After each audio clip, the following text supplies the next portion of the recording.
இந்த கோமாளி அரண்மனையில் உள்ளவங்களுக்கு வித்த காட்டி சிரிக்க வைக்க வந்திருக்காரு. ஆனா இவர் பண்ற பெர்ஃபார்மன்ஸை பார்த்து யாருக்குமே சிரிப்பு வரல. நெக்கு சிரிப்பே வரல. இதனால 3 பாலை எடுத்து சுத்தி காட்ட இதுவும் யாருக்கும் பிடிக்கல. இதுக்கு பேர் ஜோக்கா? நம்மகிட்ட கிருன்னு இருக்காங்க, நம்மகிட்ட பெருசா எதிர்பார்க்கறாங்களோ. ரைட்டு, இப்போ ஒரு தரமான சம்பவத்தை பண்ணாதான் இவங்களுக்கு பிடிக்கும்னா அந்த பந்தங்களோட தங்க கைப்பிடி கிளாஸை எல்லாம் சேர்த்து சுத்தி காட்ட ஆரம்பிக்கிறாரு. ஆஹா, வேலைக்காரனுக்கு பிறந்த வேலைக்காரன் யானியே. அடுத்து தலைவன் உற்சாகத்தோட உச்சகட்டத்துக்கே போய் சுத்தி இருந்த ஈட்டி, தீப்பந்தம், போர்வாள், கோடாரின்னு ஆபத்தான ஆயுதங்களை சேர்த்து சுத்த ஆரம்பிச்சாரு. எப்படி அதெல்லாம் அட்ஜஸ்ட் பண்ணிக்க மாமா, அப்படி எப்படி நெருக்கத்தான் செய்யும். இந்த ஆளுக்கு ஆம்பளைங்களோட வாழ்க்கையில நடக்கவே கூடாத கொடூரமான சம்பவம் ஒண்ணு நடந்துருச்சு. முடி கொட்டுது, நிக்கவே மாட்டேங்குது. ஒண்ணுமே பண்ண முடியாது, பேச முடியாது, சிரிக்க முடியாது, உட்கார முடியாது, நிக்க முடியாது. இப்ப இவரு முடி கொட்டுறதெல்லாம் நிப்பாட்டுறதுக்காக சூனியக்காரி ஒருத்தி சூப்பரான மருந்து வித்துக்கிட்டு இருக்காங்கிறத கேள்விப்பட்டு அந்த மருந்தை வாங்கி யூஸ் பண்ணி பார்க்கலாமே நீங்க வந்திருக்காரு. முடி கொட்டுதே, மருந்துக்குதா, காசை கொடு. பதிவாசி தைல. இவர் அதை வாங்கின அடுத்த செகண்ட் கொஞ்சம் கூட யோசிக்காம அந்த மருந்தை மடன்னு குடிச்சிடறாரு. நான் குமார் அவசரப்பட்டிய இந்த தைலத்தை பாதி தடவும் பொழுதே மீதி முடி ஃபுல்லாக வளர்ந்து இந்த பாட்டி தாத்தாவோட மலை மேல ஹைக்கிங் பண்ண வந்திருக்காங்க. ஆனா தாத்தாக்கு இப்படி ஹைக்கிங் போறதுலாம் கொஞ்சம் கூட இன்ட்ரெஸ்டே இல்ல. வார கடைசியில ஃப்ரெண்ட்ஸோட சரக்கா போட்டு ஜாலியா இருக்கலாம்னு பார்த்தா இப்படி குரங்கு மாதிரி அங்கே இங்கே அலைய விடுறாளேன்னு செம்ம கடுப்பாகுது. ஏத்தத்திலயும் இறக்கத்திலயும் கூட்டி போறானே, எந்த ஊருக்கா கூட்டி போற? இதோட 11 கிலோமீட்டர் ஆகி போச்சியா? இது என்ன இது செல்வி? இப்ப தாத்தா ஆர்வ கொள்ளர்ல அரைகுறையா மலை மேல ஏற கல்லு தடிக்கி விட்டு கீழே விழுந்துறாரு.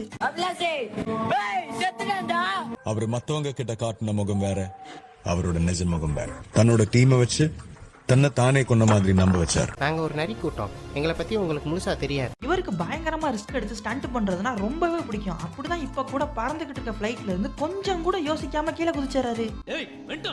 ஐயோ மகனே, அத பத்தி யோசிக்கவே இல்லையே. இப்ப இந்த ஆள் இருக்க ஹைட்ல இருந்து கீழே விழுந்தா அவ்வளவுதான், பாடி பீஸ் பீஸா சதறிடும். தெய்வமே, புயல் வேகத்துல போய்கிட்டு இருக்கே, குறுக்கு எது மணலாரி வந்துடப்படாதா சாமி. ஆனா நம்ம தலைவருக்கு செம்ம லக்கு. அவ்வளவு ஹைட்ல இருந்து கீழே விழுந்தா எப்படியோ சாகாம எஸ்கேப் ஆயிடுறாரு. என்னமா கீழே சத்தம்? காட்டு மிராண்டி புடிச்சு ஜெயில போடுங்க சரவண. இந்த ஆஸ்ட்ரோனட் இன்டர்ஸ்டெல்லார் படத்துல வர மாதிரி ஸ்பேஸுக்கு போய் நம்ம பூமி மாதிரியே மனுஷங்க வாழ தகுதியான வேற எதுவும் பிளானட்ஸ் இருக்கான்னு ஆராய்ச்சி பண்ண போறாரு. தலைவர் பூமியை விட்டு ஸ்பேஸுக்கு வந்த ஆர்வத்துல இஷ்டத்துக்கு கண்ட பட்டனை அழுத்தி விட ராக்கெட் லைட் ஸ்பீட்ல டிராவல் பண்ணி இவரை பூமியில இருந்து பல கோடி கிலோமீட்டர் டிஸ்டன்ஸ்ல கொண்டு போய் விட்டுருது. எப்படி சிக்கிரிக்கம் பாத்தியாப்பா. இப்ப எந்த இடத்துல இருக்கோம்னு தெரியல, அடுத்து என்ன பண்ண போறோம்னு இவருக்கு புரியல. சரி கஷ்டப்பட்டு ராக்கெட்டாச்சு ரிப்பேர் பண்ணிடலாம்னு பார்த்தா அதுவும் முடியல. ஐயோ, இதுகளும் சரி பண்ணுதே. கடைசியில பல வருஷம் கழிச்சு எப்படியோ ஒரு வழியா நம்ம பூமிக்கு திரும்ப வந்துடுறாரு.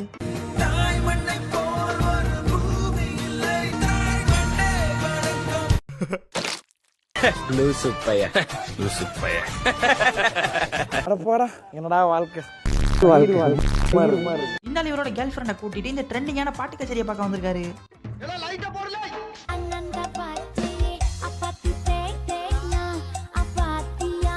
எப்படிப்பா இதெல்லாம் கேட்க முடியும்? இப்ப திடீர்னு இந்த பொண்ணு தலைக்கு மேல தொங்கிக்கிட்டு இருக்க லைட் கலண்டு கீழே விழ பார்க்க டக்குன்னு நம்மால சட்டை பேண்டையெல்லாம் கழட்டி போட்டு சூப்பர் மேனா மாதிரி அந்த லைட்டை கேட்ச் பண்ணி இந்த பொண்ணோட உயிரை காப்பாத்திடுறாரு. ஜிம் பாடி ஆம்ஸ் பாத்தியா? சூப்பர் பா, நீ இந்த மாதிரி பேசுற பாத்தையாலப்பா. ஐயோ, நாட்டம் தாங்க முடியல. எவன்டா இந்த காரியத்தை சென்ற செத்த நாயத்தின் மாதிரி? ஐயோ, வேக வேகமா சட்டை பேண்ட்ல இருந்து பனியன் ஜெட்டி வர எல்லாத்தையும் கழட்டி போட்டியே, அதை ஒரு நாளாச்சும் துவைச்சு போட்டியா? டேய், நீ நல்லா இருக்க மாட்டடா, நல்லாவே இருக்க மாட்டடா, நாசமா போனவன் என்ன காரியத்தை செஞ்சுட்டு சந்தோஷமா சிரிக்கிறான் பாரு. இந்த 2 வேட்டைக்காரங்களுக்கு இன்னைக்கு தான் கல்யாணம். பாக்கு வெத்தல மாத்தி முடிச்சு பையன் வந்தாச்சு, பூவை தொடுத்து சேல மடிச்சு பொண்ணு வந்தாச்சு. இந்த 2 பேர் மட்டும் வேட்டைக்காரங்க இல்ல, இவங்க ஃபேமிலியில உள்ள பால் குடிக்கிற குழந்தையில இருந்து பல்லு போன பெருசுங்க வர எல்லாருமே ஹண்டர்ஸ் தான்.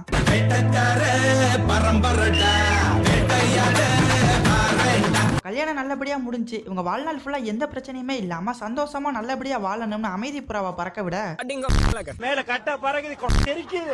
உங்களுக்கு என்ன ரைட்ஸ் இருக்குது எங்களை மாதிரி கூட்டத்து சாவடிக்கிறதுக்கு? இந்த சிற்பி ஒட்டுமொத்த உலகத்திலே இதுவரை யாருமே பண்ணாத சூப்பரான ஒரு சிலையை உருவாக்கணும்னு முடிவு பண்றாரு.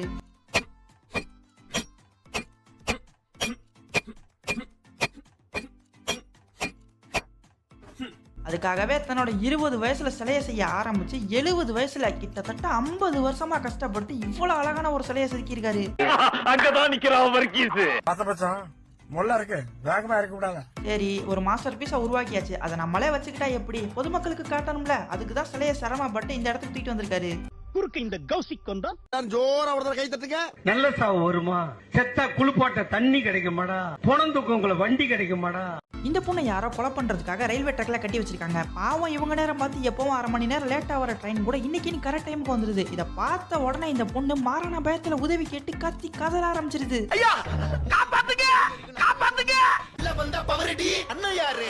நல்ல வேலை, கரெக்ட் டைமுக்கு நம்ம சூப்பர்மேன் இங்க வந்ததுனால தன்னோட பவரை யூஸ் பண்ணி ட்ரெயினை நிப்பாட்டி இந்த பொண்ணை சாகாம காப்பாத்திறாரு.